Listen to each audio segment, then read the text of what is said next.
October 10th was the 3-year anniversary of My Little Pony Friendship is Magic. 3 years since the franchise that had been going since the 80s was relaunched under the control of Lauren Faust, who had previously worked on Powerpuff Girls, Foster's Home for Imaginary Friends, even Iron Giant back in the day. And a lot of people were giving their congratulations or saying how they got into it. I figured I would do the same. Just mention how I got into the show. I was a fan of animation since I was little. Not just of Saturday morning cartoons, but also of old Disney shorts, old Looney Tunes, Felix the Cat, Mr. Magoo, Buddy, old Hanna-Barbera shorts, just pretty much everything. And I watched numerous shows in the 80s. One that I never really got into was My Little Pony. I was aware of it.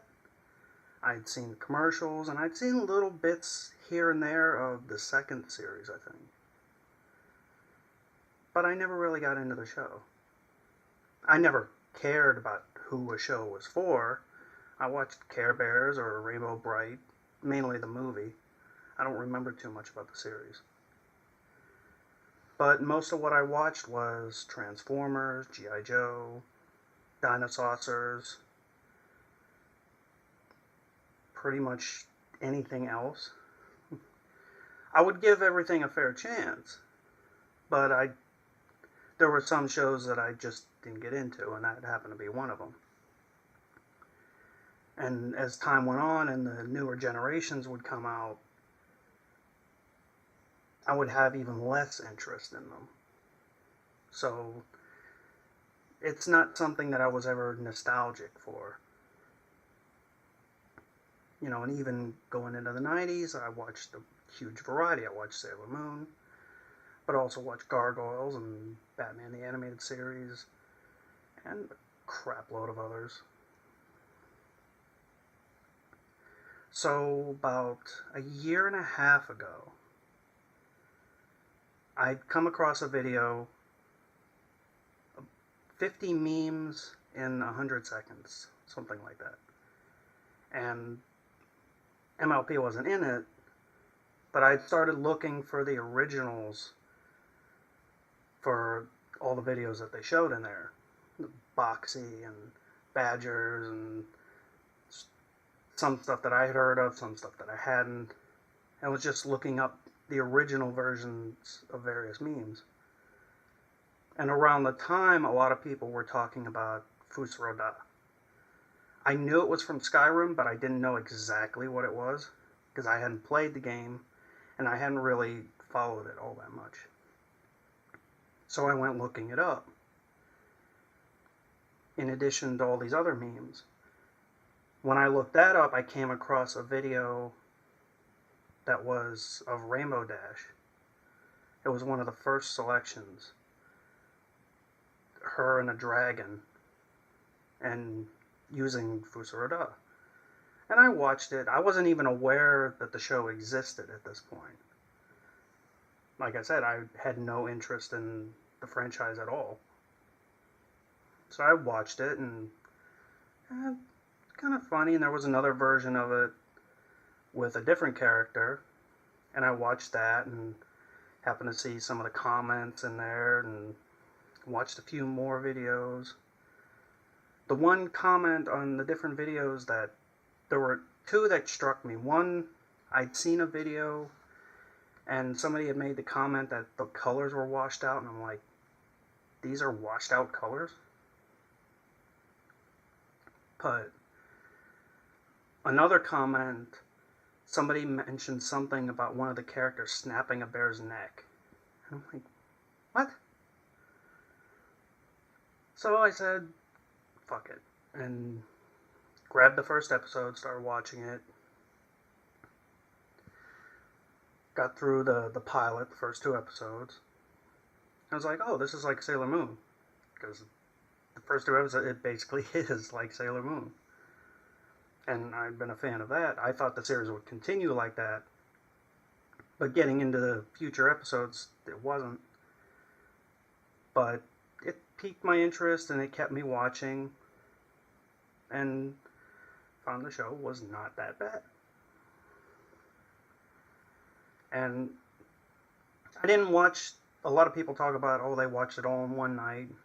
I just watched an episode here and there over the course of a couple days or maybe a week or two. And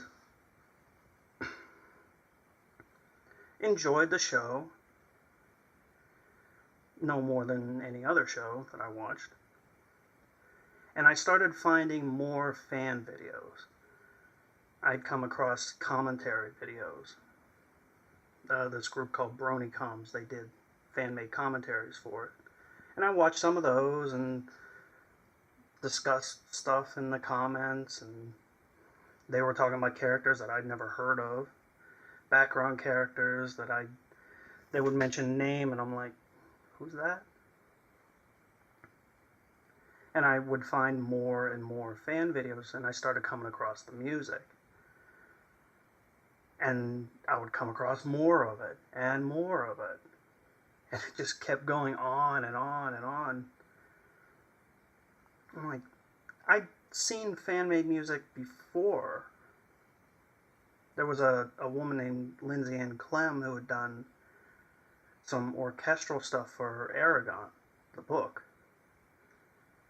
And I enjoyed it. But I never really heard this much on this scale for any other fandom that I've been in. And I would come across music videos and would come across animations. And from there, I just kept getting deeper and deeper into the fandom as I would find more and more content. The show itself, what got me interested, the animation was decent. Voice acting was decent. I wasn't aware of who all had done the voices at the time. And there were occasional bits of semi-adult humor in there, or just warped sense of humor, and lots of movie references and things. That stuff I always like in different stuff. Movie references and a warped sense of humor was enough to keep me going. But what really got me deep into it was all the fan-made content. And eventually, I started getting involved myself. And I'd always wanted to do, even back when I was big into anime in the early 2000s, I wanted to do AMVs, but I just did not have the resources to do it. And I'd come across, they had released a charity album called Seeds of Kindness, and one of the tracks on it was called Winterglade. It was an orchestral piece done by a kid named Makan, and it was an incredible piece of music, orchestral music. And I'm like, he did this on his computer, and it was loads better than what I had previously heard from other fandoms. And that kind of got me, I gotta do something more. If this kid can do stuff on his computer that sounds like this, I gotta do something more. And that's when I started getting more into video editing and animation and things like that. And it just spiraled out from there. I don't know where things are going to go from here.